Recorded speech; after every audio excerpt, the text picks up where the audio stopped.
also clear for what customers are looking for and the ability to provide the convenience and so on. But there is also a business case in terms of why digital and why to move towards digital. So in a nutshell, both from a strategic standpoint, from an infrastructure standpoint, from shall I say, developmental paradigm shift perspective, these are all things that are driving the digital agenda for Africa. And you did ask me the question earlier on about my career. And when I left Standard Chartered, I just said that I was going to go try and I started off my own company. I was focused more on leadership and trying to support strategy for different companies and so on. But I couldn't stay away from what was happening across all of Africa in the digital space. Today, in my company, Lecheho, we have people working for us who sit across the world. We have people from India, we have people from Nepal, we have people who sit in Europe, we even have people who work for us from Indonesia.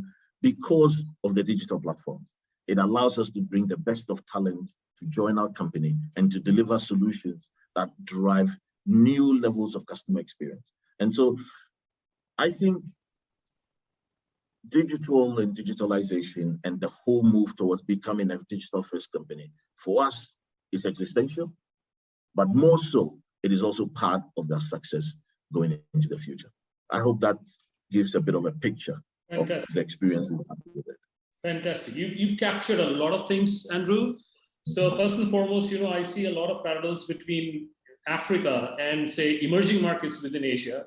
So I'm cutting aside countries like Japan, Taiwan, Korea, China, etc. But if I look at Southeast Asia, South Asia, so there is a demographics dividend here. The median age for consumers is very low. So we're talking about Gen Zs, Gen X, and the millennials as the consumers, and not baby boomers like us. So the fact is that today, if you're talking about rapid scale, rapid customer onboarding, customer experience, everything is driven by the fact that this generation has leapfrogged in emerging markets a layer of technology, and people who perhaps haven't even touched a computer, they went straight into the mobile phone. And I would like to thank Steve Jobs in the year 2005 when the iPhone first came out. And that I think is a watershed year. So what we are carrying in our hands is primarily a supercomputer which can help us do everything. But thanks for sharing this. And I will go off to Steve now, because on one side, I can see this rapid adoption of the young population in emerging markets across the world who's embracing a digital first approach in whatever they do. Right, helped by things like GPS, locational advantage, the ability to pay digitally, the ability to get things delivered, order things, everything is driven digitally. But if I go off to the remark which Steve said, that when he went to head on the ATM business, and he realized that cash is going to be there, cash is not going to go away anytime soon, which is a fact.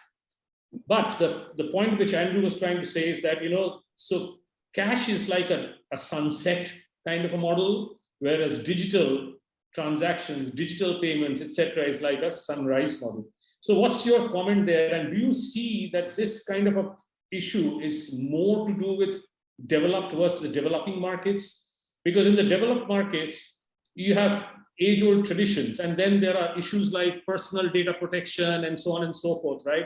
A lot of people do not want to share their data, which is not there in emerging markets, right? GDPRs and PDPAs and all that are not so strong, but perhaps in Europe it is, in the US it is. So is that something which is still making people stick onto cash? I think the premise is that the assumption is that when something changes, everything changes. And it's an assumption we make all the time. But the reality is that we in our own environment, when you get up in the morning, digital is not going to replace the need for you to sit down and have a meal. No matter how digital you become, you're still going to need substance in your body in order to survive. But you may change the way you do things. You still need clothes to put on your body, but you may decide you're going to do that online. But at the same time, just because you did it online once doesn't mean you're going to do it online twice. As an example, a person flies to another country, the bag gets lost, you got an important meeting in the morning, you're not dressed correctly, Are you going to order it online, or are you going to find a shop to quickly buy the clothes and put them on? And the challenge then is that our assumptions have to be based on fact. Right now, cash is accepted in every country, and people are using it in different ways. But the very same people that are using cash are using digital. And so I don't see it as an either or, I see it as an and. And the reality is that as demand decreases for a certain part of business, other parts of the business grow exponentially. So I agree with what Andy has said with regards to digital payments. Anyone can look at it, but the reality is that you're looking at a finite base. You're looking at people that are already banking, people that have joined the bank, people that have got a smartphone. And so you have to define who's your customer. But if you go into markets, as an example, where you have people that have not yet bought into technology and are only based on cash, and it's very surprising, but it's true. There's a lot of markets and individuals that are still refusing even to open a bank account. In that scenario, if you are going to deal with them, it's going to be a different way that you function. Millennials, as an example, my son would be classed as a millennial. He does everything by his phone, but even he sometimes needs to go to a machine to draw cash because the vendor that he wishes to purchase goods from doesn't have a device that says, okay, just tap here and you can buy your goods. So the reality is that it's all about supply and demand and where you want to do business in. And so you could, and it's absolutely fine, because the other assumption is the market saturated? Absolutely not. Is there scope for another tech company to develop and grow their base? Absolutely, because it's not saturated and customers are multi-banked. You'll find that an individual may be banking with 3, 4, 5 different banks. And so it's not that the market is saturated yet, and people vote on their feet. And if what you offer them gives them great value and they love what you're doing, yes, they're going to come to you. But the question then becomes is, in a multinational organization that has a massive infrastructure and you've got competing demand on technology, as in one of your customers decides, I don't want to use your physical infrastructure, I want something only digital. What do you do as a bank? And the reality is that's where banks are also moving extensively into the digital environment. And in fact, some of the larger banks are the biggest players in digital as a result of the leaps and bounds they've made. But then comes the problem statement, which is this omni-channel. And that is a big problem statement. Because as an example, you go to the shopping center and you purchase goods. Something happens, you're not happy, you make a complaint with the manager. The manager says, yes, I'm going to manage your complaint. You then drive home and they promise to get back to you and they don't. So you phone the call center. The call center says to you, I don't know what you're talking about. Now you're frustrated because you've got this physical channel and the telephone channel that are not speaking to each other. In the same way, you might start a journey digitally. You're online and you try to open the account and something goes wrong. Maybe the document couldn't be uploaded. Maybe it's in the wrong format. Now they need to go through to your telephone center. Now the reality is now you've got this problem statement because you might have a telephone center that operates in certain hours, but your customer may be in another part of the world that needs to phone the call center urgently, but your time zone doesn't match it. And so they're stuck. So, and when they do get to the call center, does the call center even know that the journey starts? And that's the challenge of omnichannel. And I think there's a great opportunity for technical orientated individuals to do the same things as what Amazon's done. You know, smart technology doesn't mean you need to come into your house and replace everything that's in the house in order for it to be spoken through your Amazon device, if that's who you use. You could change the switch or you could change the light bulb and it can speak to the device, but the physical infrastructure is still there. And I think that's the exciting parameter is sometimes you'll speak to a graduate, they want to come into the organization and they're going to make everything digital. And then when they see some of these challenges, they'll say, well, let's just close this. But some of those things are extremely valuable. And if you embrace them in the right way, they can add tremendous value to the organization. But again, it's based on supply and demand. So customer, everyone on the call would agree that customer is king. Has to be. because the customer is the one that's going to take your product. And so the reality is that when you define your value proposition, I think it's exciting when you have a digital-only company, but they've defined their parameters very clearly. This is our customer. This is how we deal with them. And maybe as the market grows, as what Andy has alluded to, at some stage, they will be able to touch every single customer in the whole of the universe because there's no physical infrastructure that they need in order to speak to their client base. But until that moment arrives, there's many different propositions that are in play. And one of the things that always challenges me, is that you may have people with a lot of wealth, extremely wealthy individuals, that are honestly just want a face-to-face experience with a specialist in order to make a decision on where they invest their funds. And they don't want to do it online. And so the minute you turn off that part of your business, the reality is that you create an opportunity for a competitor who does offer it to move business. In the same breath, if you've got a wealthy customer that only wants to deal with digital, and you turn the digital part off, you lose the customer. So it all comes back to who your customer is and what's your value proposition, and there's space for both to coexist. They're not mutually exclusive. But the reality is all banks, and that's the truth, have to become digitized, have to move everything digital, because that is a rising demand. But at the same time, also try and satisfy other parts of the business where the channel of choice is maybe not digital, or it's digital and. But omni-channel is how do you get all of these parts of the organization to speak? And it's a slow journey, but we're getting there. I'll give you an example, just practical example. I opened an account for my child online, and there was a failure when I uploaded the documents, and I had to go into a branch. When I went into the branch, I thought to myself, man, Steve, you're going to have to start the whole journey again, and it didn't happen. Straight away, they said, this is what it is. They helped me, the account was open. Now, if you asked me, would that have happened 2 years ago? I probably would have said no. We would have had frustration.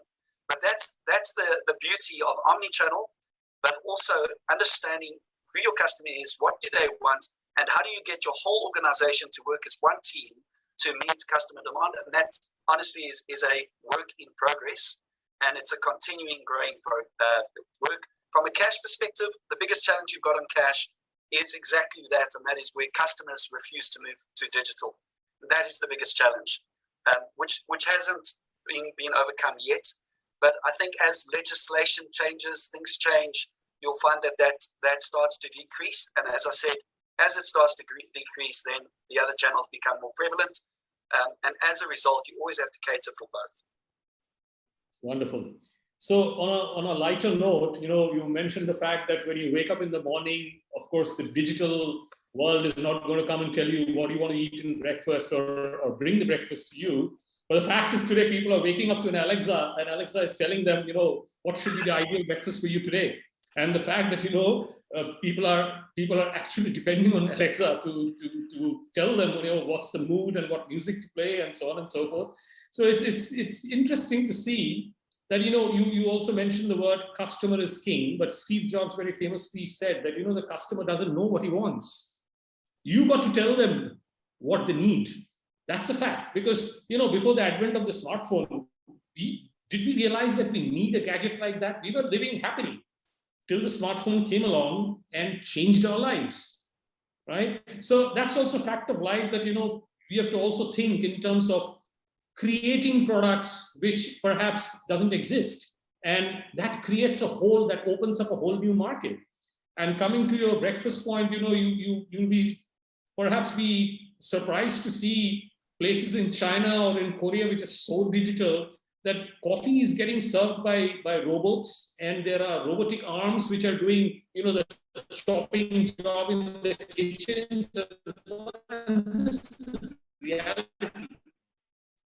Because there's so much of labor shortage in developed markets at the cost of hiring a person. So digital is actually coming and filling in those. So those kind of jobs are actually getting filled up by robots and automated machines. So fantastic transformation that we are seeing. It's like a science fiction movie which is playing out in front of our eyes.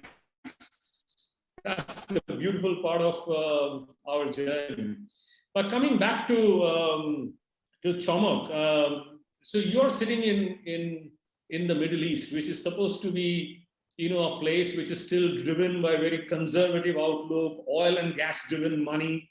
It's something where it's a part of the world where technology has perhaps, been slow in the uptake, right? Because there's a lot of traditional, and that's my view, and I share the view from a lot of other people who have seen, Middle East and compare it with other regions of the world, especially, Southeast Asia or the US and so on and so forth. What do you think has been the technology infusion, digital technology infusion in your space, in your industry, in the financial services sector, with regard to the SME business, which, as you had mentioned, is one of the largest business sectors which drives the economy. So what has been your experience there, Chamak? Would you like to share that? We can't hear you. Could you hear me?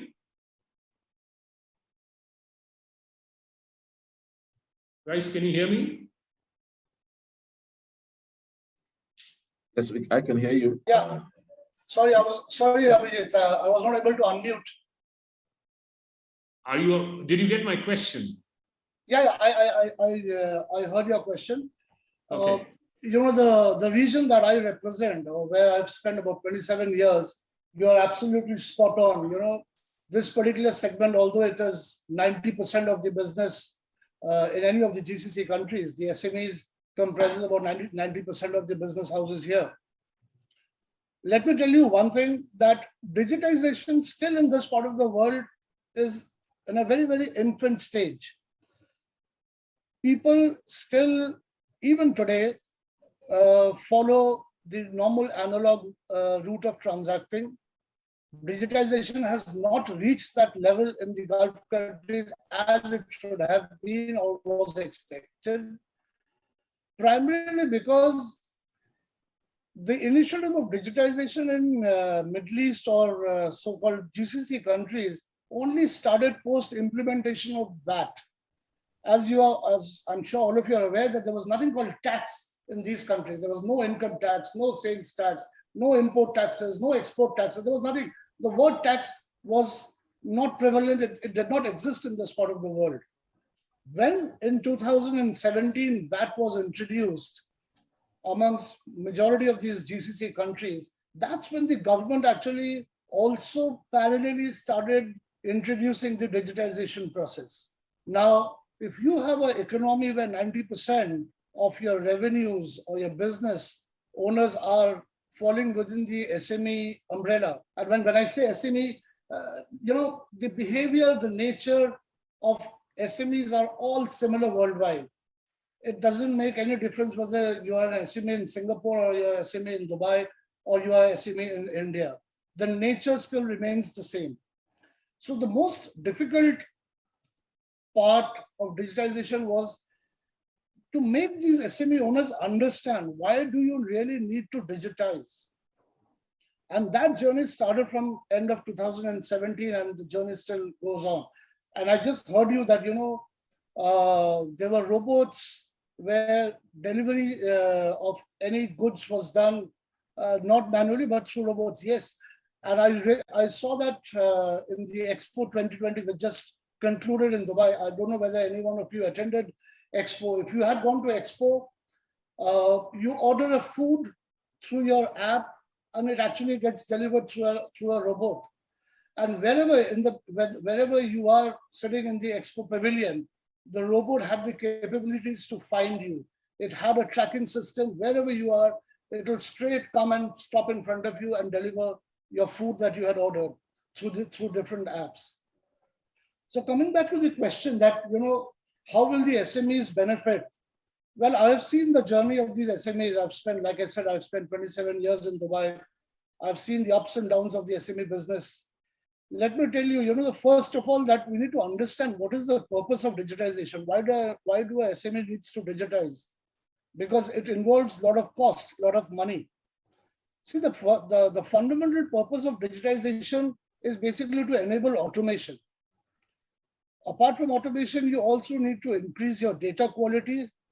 collect and structure all the data so that we can apply advanced technology that is being introduced on a daily basis, whether it's on a individual level or on a corporate level.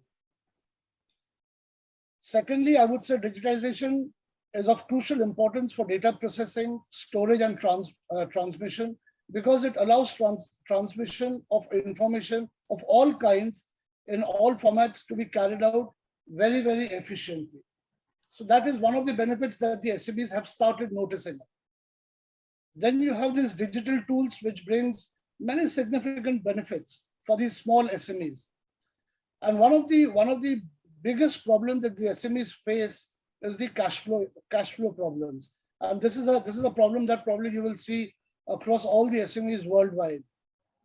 So when you have a reduction in your transaction time, when you provide better services, when you have quicker access to information, all these actually contribute to your bottom line. So obviously digitization has helped the SMEs, and I think the future is pretty bright. And if I have to give you, in a nutshell, that what are the real benefits of digitization? Obviously, it improves, the efficiency. It improves and increases the transparency in doing a transaction. Obviously, it saves cost. Like I said, it helps you to grow your revenues. Obviously, the customer will get a better customer experience. Your employee engagement scores will be much, much better. And then obviously it comes with a lot of flexibility. And the most important part is, in this part of the world, you will see majority of the SMEs are enrolled in trading business. So they import from one country and they export, or for local consumptions. So the digitization has actually helped to make your supply chain management much better and efficient. So that's the SME perspective that I can share as far as the Middle East market is concerned. Wonderful. So in today's context, you're right. I mean, SME business is generally the same, but it's a question of, how much of bottom line you can save, and that bottom line can be saved if you're embracing digital platforms and digital technologies. And there are a lot of governments now which are realizing that by helping SMEs with, helping them to find the right technologies for themselves, because SMEs don't have large technology teams going and sourcing, technology products for them. So one is that, and the second thing is, by giving them grants and subsidies to help them adopt, the right kind of technologies for them, starting from simple things like, automating your back-end operations, for instance, to make it more efficient. So these kind of things are happening, and I think this is a trend which is going to continue. So new businesses are going to be very, very digitally led, and for the betterment of all. So let me just go back, and perhaps in the interest of time, I'm going to ask one last question, and this could be a bit controversial, and this could be open to all three panelists, whoever wants to reply. Now, you see, there are the advent of challenger banks today, right? In UK, you're talking about Monzo or Starling, and in Europe, you have N26, and then you have Paytms, and you have in Kenya, you spoke about, what is it called? It's called the and even in other markets, there are these kind of challenger banks which are getting licensed now as full banks. So they don't have branches; they're totally digital. And on the other side, you have the distributed ledger, the blockchain coming up, and that is actually democratizing how people can do transactions and keep their documents secure, their IP secure, the rise of NFTs, etc. So it's a huge turmoil that is going on in these areas. So my question to you, a bit controversial, do you see banks even existing 10 years, 15 years down the line? Do you see banks exist? Why I'm asking this question, because a lot of young people out here who are perhaps going to join the workforce, they might be interested to start a career in a large bank. They get swayed by large, big banks. In our times, it would have been, I mean, you guys are lucky that you landed a job in Stanchart or HSBC and places like those, which gave you a wonderful career. But in today's time and age, would you advise the same thing for a youngster who's looking for getting a job in the financial services sector, to go and join a bank, or should they rather go and join a digital first kind of a challenger bank, or something like a a Paytm kind of a platform in India, what would you advise to them? I don't mind tackling that one. One of the things, firstly, is to understand is that no matter what startup there is, if there is an ambition to grow their business and become a competitor at a multinational and a global level, they will find the infrastructure challenges will come into play around what they build. At some point, they're going to need to build larger call centers. They're going to change their digital. They're going to need to put in a whole lot of infrastructure, firewalls, things like that, in order to become a large global player, and it can happen. The assumption is that existing banks are not necessarily changing and holding onto old technology. Now, the reality is that in practice, that's not happening.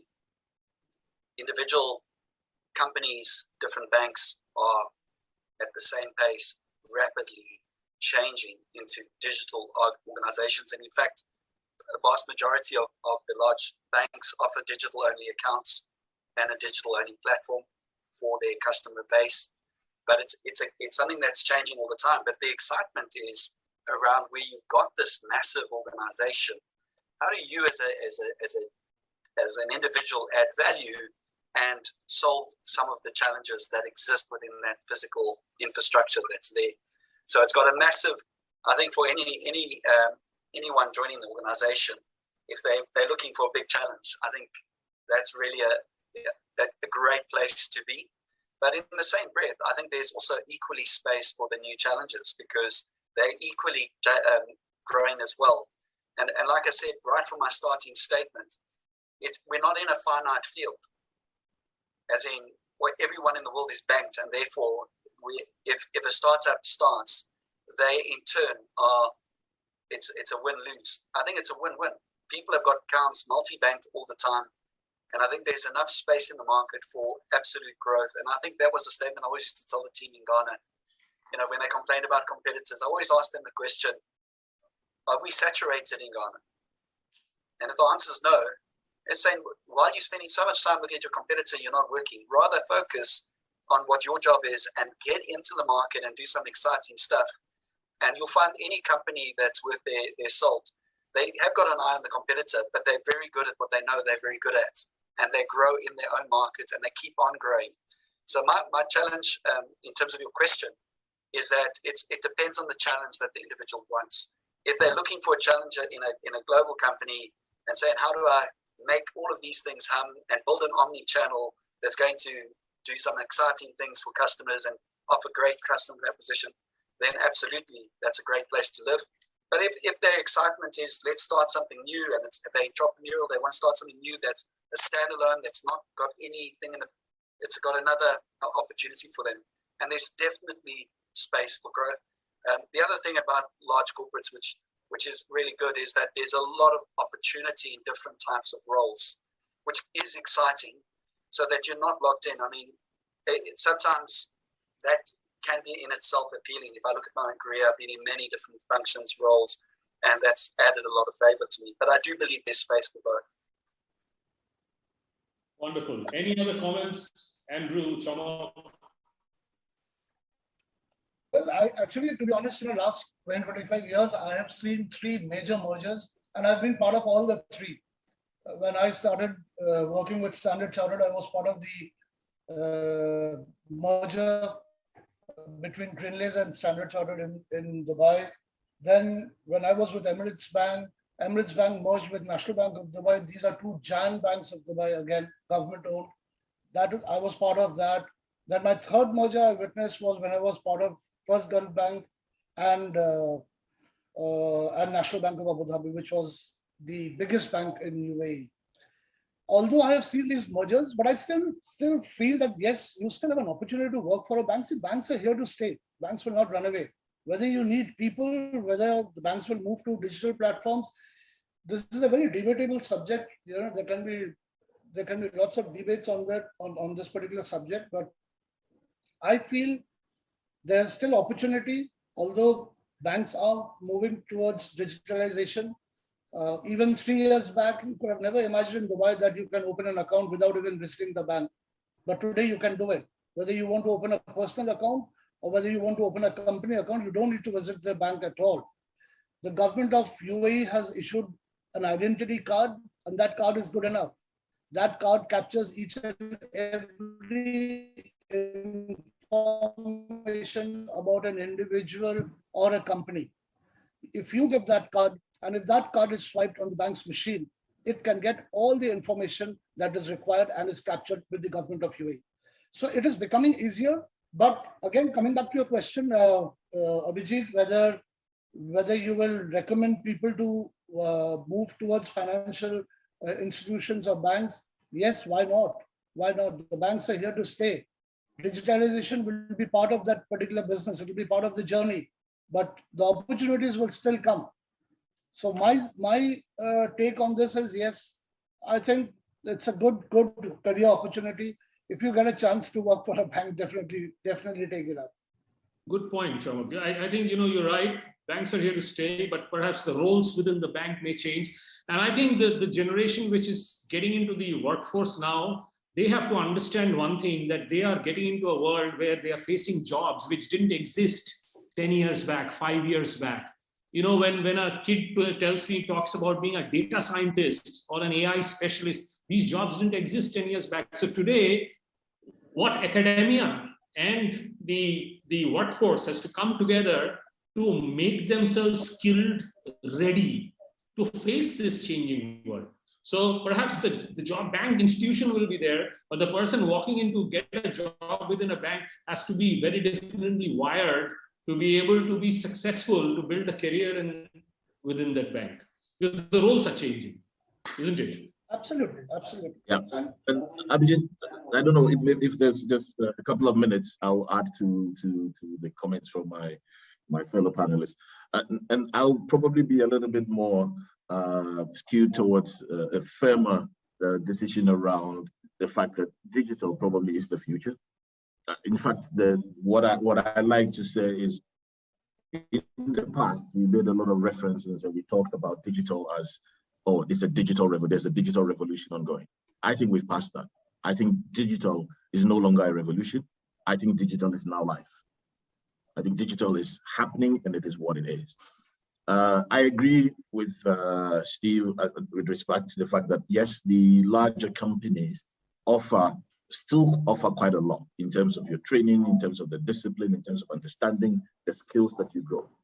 What is interesting to note, though, is even the traditional companies, or call them the traditional financial institutions, today are building challenges either within or outside their own institution. So you would find that if you take, say, a Standard Chartered, or you take some of the other banks, they have now started building virtual banks, which is external to the original propositions that they have. And these are becoming more successful all the time. One of the things you see also, another trend, is the fact that if you take the digital banks you mentioned, the Revoluts, the Monzos, and so on and so forth, their valuations and the value that those companies carry today are beginning to exceed the values of these traditional banks. It is telling us something, where the world's going and where investor interest is going. I mean, I saw one statistic. I think Revolut now is, in terms of its valuation, I think it's higher than some of the global banks themselves. I don't want to, but I know it's higher than close to back. I think it's higher than Standard Chartered and a couple of others. So if you think about what is happening, clearly the move towards digital and digital franchises is something that is backed by the world as a whole and the trends that we see. There's one other point that I would add. If you were going into employment today and you're looking for where to join and what to do, I think the point that Stephen made is very important. It's about value, both value creation as well as value addition. And I made the point about the value that is created by these digital companies. And if you want to join them and be part of it, That's important. The second thing is the skills that you've talked about. I mean, you have to be able to now prepare yourself for the fact that there's a lot that you could even have learned in school that may not be already yet available because the speed of development in the digital world is so fast. I'll give you a great story. It just happened to me this morning.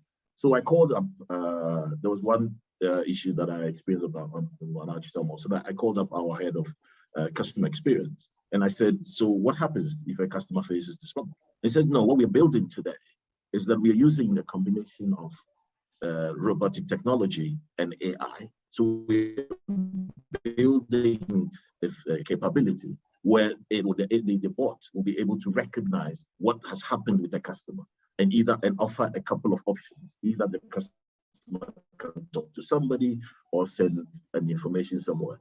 It is not dependent on any human being. So the skill that is required may be that you come in there, you have to learn how to use the robotic technology, or if you have it already, and then you have to understand what AI means. Those are the trends that are driving it, because what it means is that with that technology, you can actually, like I said before, you can scale much faster, you can reach and provide a more convenient service, and your business is more likely to be successful going into the future. So I think there's an availability of growth in both places. But I would dare say, if you are looking to disrupt, if you are looking to be part of the charge forward, I think digital. Wonderful, very well said. I think on that note, I think we should bring this to a closure. I don't know if Shafi is listening in, but I suppose we have exceeded our time. But I think it was a wonderful deliberation and very interesting views, at least from my perspective. And I believe that, a closing message to the audience and of course to the academicians who are listening in the audience, that today I believe that, academic institutions, or the way our curriculums are designed, they are actually quite behind the curve in terms of the realities which people face when they hit the world of professional work. And the pace of change is so rapid that it's very difficult to keep pace with that. So perhaps academia should make note that they should infuse this whole digital transformation part as a kind of a practical learning piece, which would prepare, aspiring or students who are doing their management courses or about to, get into the workforce, for them to be better prepared or better equipped to go and be successful in whatever they do, whether they become entrepreneurs, creating jobs, or whether they seek employment. So that's a point which perhaps,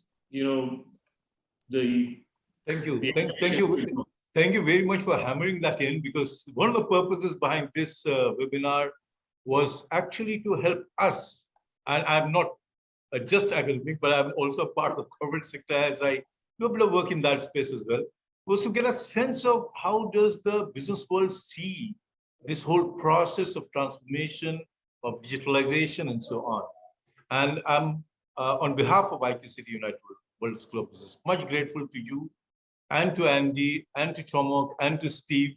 All of you have been absolutely fantastic. We need a few more minutes with you, gentlemen. We indulge ourselves. We have a few questions, and I request Professor Abir Ghosh to take up those questions. Some of the panelists may want to answer those questions to satisfy the curiosity of our students and others. Thank you very much, Abir sir.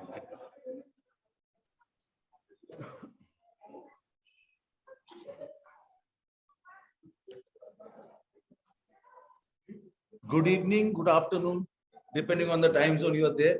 So right now in India, it is almost 10 to 4 p.m. So we have few questions from the students. They're flooded. I have collected them and bucketed them into few, types. So the first question, which is very interesting, you can understand at the juncture of their career, they have a query like, what brings success to them? Is it living within the comfort zone or going outside the comfort zone and getting into those uncharted territory? which being an Indian, probably sometimes we are very scared of. So I would like to, put it up to any one of you or maybe all of you to share your views so that, they get the right kind of flavor to approach the life in a year or so when they hit the corporate world, and they understand what it means to live within the comfort zone or what it means to live outside the comfort zone. So, Okay. may I take a shot at it? Yeah, please. Okay, just my 2 cents here is that, there's no one size fits all for everyone, right? It depends on the circumstances, the background you're coming from.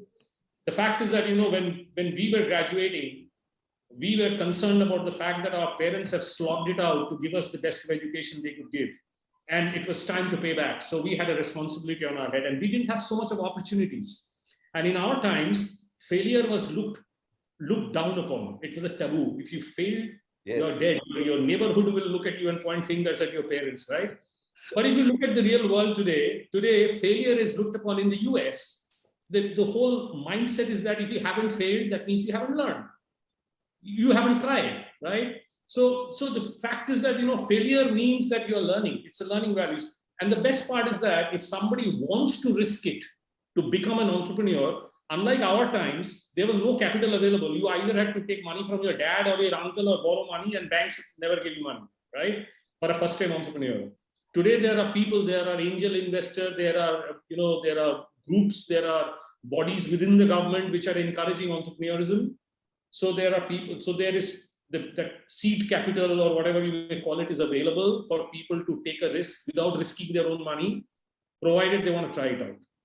So if somebody has that ability, the courage to go and say that, look, I will give it a shot at entrepreneurism, I would say that go jump into the deep end of the pool and learn it. Nobody's going to teach you. MBA school will not teach you how to become an entrepreneur. To become an entrepreneur, you got to jump into the deep end of the pool and swim there. Couple of times you may drown, almost drown, and somebody will come and pull you out, or you will be able to splash yourself out. But again, as I said, there is no one size fits all. It depends on your circumstances. And if somebody wants to get into the comfort zone of getting into a job, remember one thing, fundamentally, in our time, there was something called job security. There's nothing called job security anymore. You may get into a job, day after tomorrow, the company may not exist. Or you may be, even if you're a part of a large bank, the bank may come and say, here's a pink slip, get lost, your job is gone. So there's no job security. So that comfort zone, if you still wish to have, you can go and build some experience there, learn about the real world situation, and then maybe venture into entrepreneurism. And the other message is that if somebody wants to go and join a young company means a company where they are working closely with young founders and young team members and all that. There you get to get a wide angle view of what's going on. So the learning value could be good. So based on this, one can take a decision. That's my take. I'll stop here. Very happy to accept that answer, sir. Even I fully agree with you. With our kind of experience, that is the case we have all gone through. So the second question is a little bit more technical. Our students are, inquisitive about the impact of cryptocurrency on the future of banking. Maybe Steve could, throw some light on that. I think the difficulty is that digital currency, depending on what you're looking at, is not accepted everywhere in the world, and it depends on the parameter that you're speaking of. So, as an example, even if you were to look at Bitcoin and its volatility, it can be really strong or really weak, and a lot of people investors could lose a lot of money. And then there's also a lot of legislation around where it can and can't be used. So I think that in the present market, it is definitely something that is being looked at. But when it comes to looking at the future, it's a growing, it's a development stage. We're not there yet.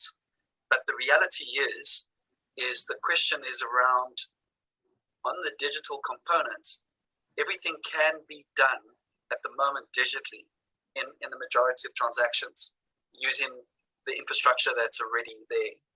So again, it's about where is its place in the current scenario, and how do you? And the assumption is it's either or, but again, I say it's and because it's not going to replace what's already there. But what it does do, and this is the big learn and the big lesson here, is entrepreneurs are desperately needed. I think that entrepreneurship spirit, in the 1920s, 1930s, 1940s, even 1950s and 60s, maybe it was a career for life, and you had a sense of, I need to get a job and I need to stay with someone forever, because if I don't, I won't be able to feed my family. But the reality is that, particularly if you look at world dynamics and large unemployment that exists, there's a massive need for entrepreneurs to get creative and not get rid of their rights to creativity. Some people, the minute you turn that tap off and you say, I'm not an entrepreneur, you turn off that tap to say, I don't need to be creative, I just need to be a follower. And the reality is that's not true. We should be creative even if we do work for a company. And tap into it and say, man, what am I going to do? What value can I add that will create food on the table and jobs? And it all goes back to that very first principle of supply and demand. What are you going to do differently that other people would want from you? And, if you make mistakes and you fail, perfect.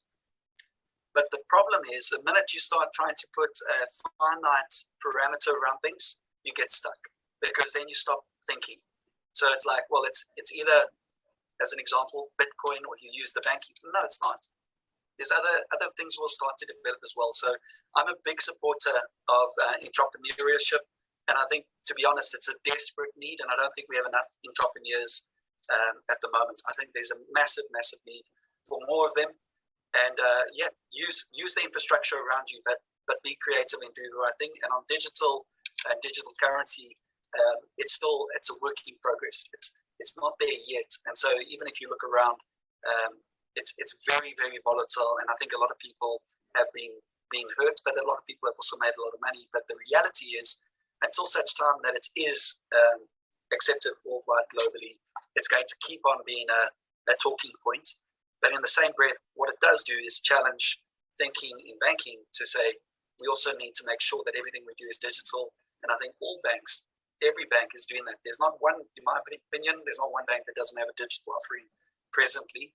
And if there is a bank that doesn't have a digital offering, I don't think they'll be challenged to attract a new customer base. But that's answered your question. Thank you very much, Steve, for such an insightful answer. Specifically to Chamak, we have a question by one of our students.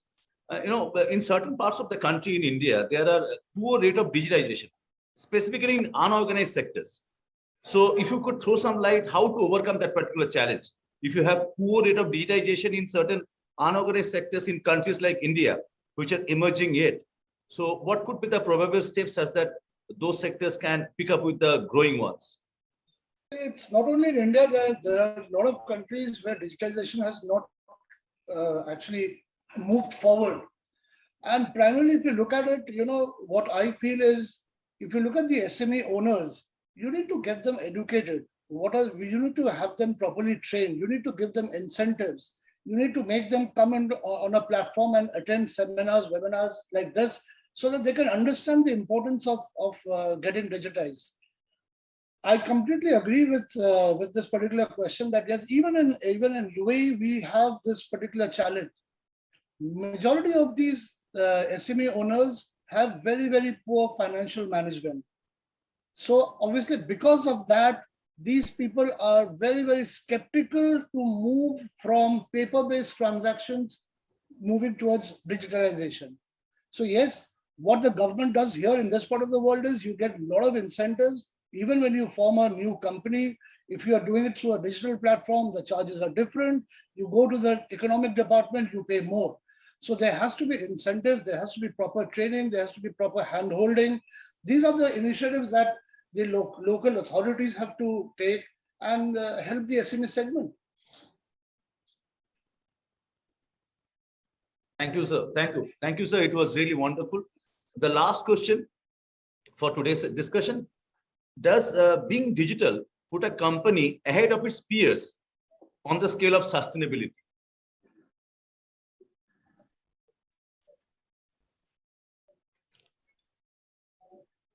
Well, if you're talking about the SMEs, yes, it puts you on a platform where you can definitely be more competitive as compared to a large corporate. It will make it, you will have an edge over your other SME companies that is operating in those countries. I think, yes, it does give you an added advantage. So my take on this is, yes, please digitize your business. That is the way forward.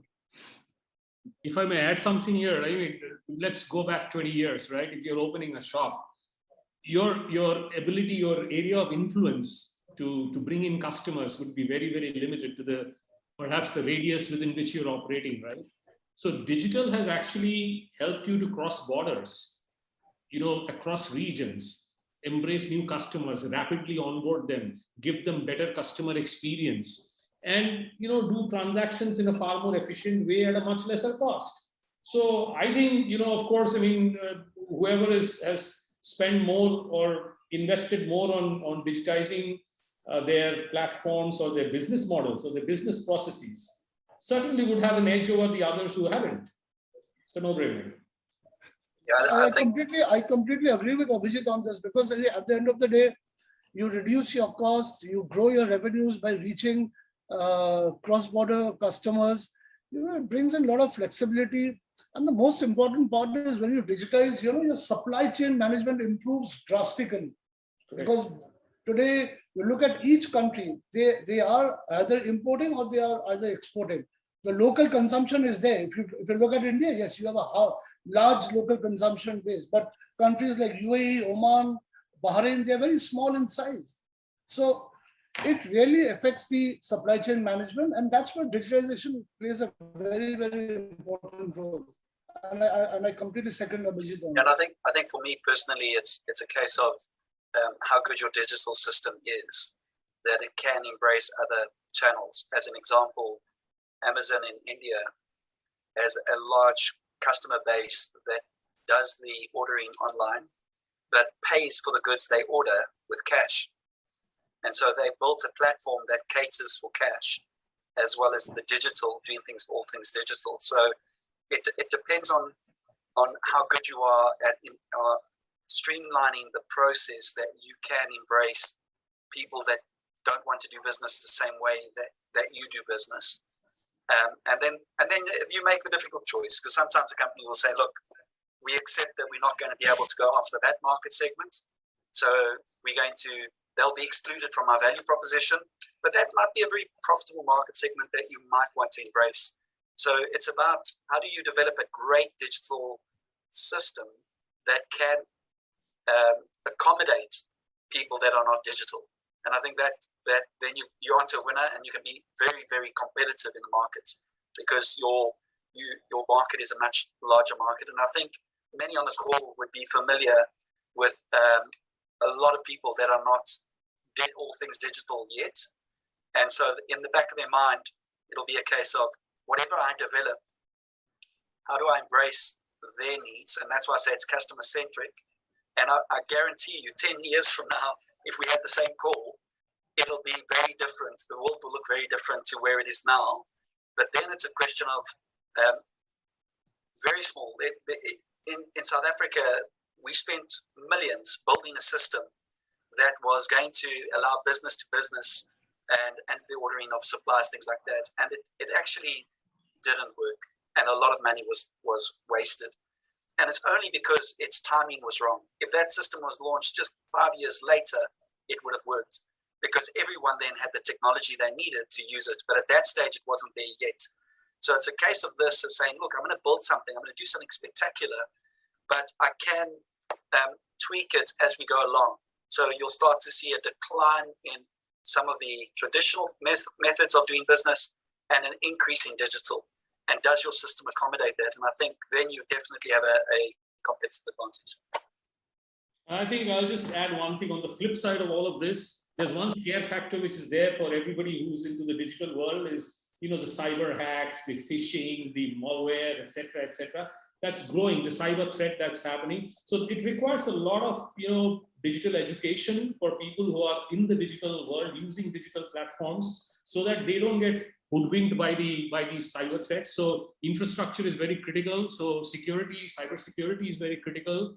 And then, people should also learn that they should be how to be aware of fake profiles or people who are coming in and trying to swindle you through digital means. That kind of an education comes, but I think that the Gen X, the Gen Z, and the millennials are very well equipped to understand that. It's only the people of our generation who probably fall prey to these kind of problems. Thank you very much, sir, for such wonderful discussion and given us the deep insights about this question. With this, we'll come to the end of the entire webinar. We would like to start giving thanks. So, sir, to start with, this has been one of the most enriching and engaging webinar that I have been a part of it. As was said earlier, such industry and academia kind of association is something very unknown of.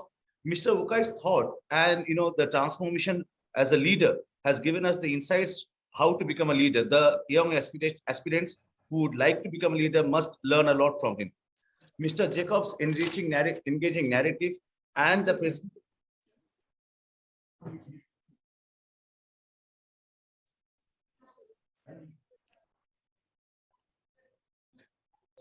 Sorry for the interruption. Mr. Jacobs' engaging narrative and the perspective that he brought to the forum was absolutely amazing. The customer's behavior and the response to technology was beautifully captured. Thank you very much, sir. And is Andy there? Can I see him just? Hello, I am on. Yes, sir. It's Andrew. Unfortunately, I'm on the road. Yeah. Andrew's there. Sir, you can hear me.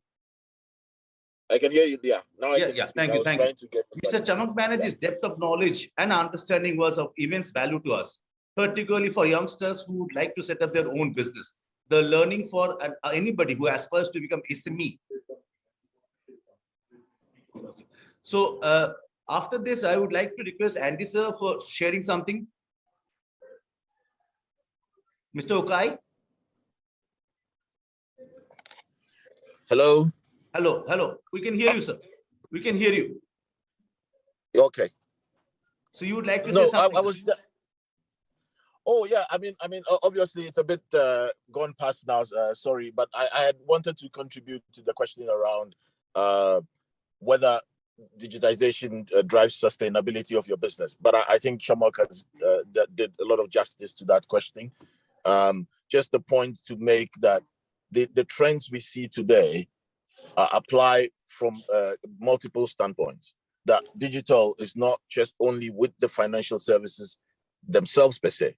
Today, digitization crosses into climate change. It crosses into development.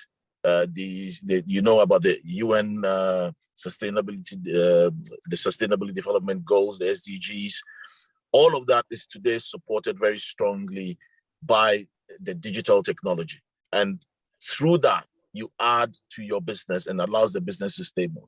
But the most important thing I think he covered was the fact that your ability to scale, your ability to acquire customers at a much more rapid pace, your ability to meet the customer need and turn it around. And along with digitization and data and all the different things we do with it, you also implement different tools and ways of working, including things like Agile. Agile allows you to deliver to the customer at a much faster pace. All of these brought together means you are serving your customer in a much better, more convenient, and in a much faster way. These tools are the ones that sustain your business and allows your business to thrive. So I just thought that I will add that perspective. But again, thank you very much for the opportunity. Thank you, sir, for adding that perspective to the question. We are grateful. Lastly, sir, we would like to also mention that the way Mr. Abhijit Banerjee have moderated the entire session actually helped the participants to bring out their knowledge and experience and expertise on the forum and help us immensely. Help our students immensely to gather knowledge to understand the way business is being done at the real life. Thank you very much, sir. We would also like to extend our gratitude to Professor Dr. Taruknath Sahu, HOD, the head of the Department of Business Administration, Vidyasagar University, India, and also to the principal, Professor Dr. Meenakshi Khemka, IQ City United World, for extending the inaugural speech. I must acknowledge the participation of different students from our university, the university and other universities, other colleges and institutions. And we are grateful for all the institutions and their deans and professors and students for their participation. With this, we would like to close the session. Thank you very much, everybody. Thank you so much. Thank you, sir.